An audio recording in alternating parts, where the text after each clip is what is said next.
खेलब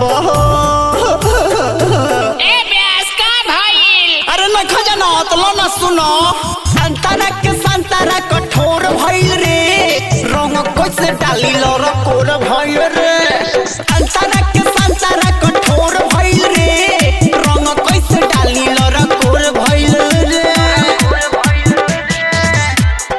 mix by SS music लधी बाजार।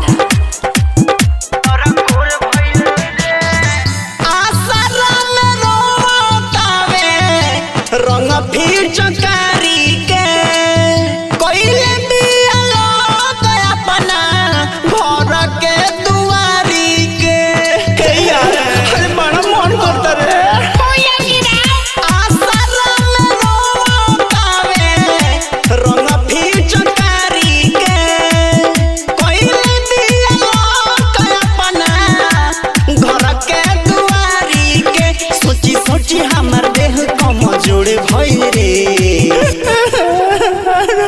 के कारा ढोलिया में रंग डाली अंगूरी से घोर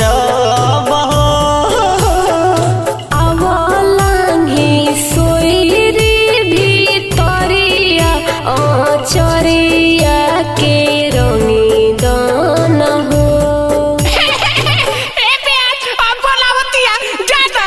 चुप सा तोर का बिजनी बारे मारम खून फेंक देबो संतरा के संतरा कठोर भइल रे रंग कैसे डाली लर कोर भइल रे संतरा के संतरा कठोर भइल रे रंग कैसे डाली लर कोर भइल रे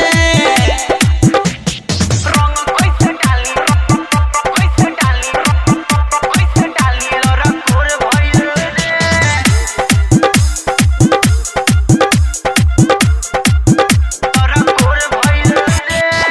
सोचल सपनवा हमार दिहल सौ फेरी हो सोनी सजन रंगवा कहवा लभेरी हो हे यार बड़ा मन करता रे ओकरा देवाल पर रगड़।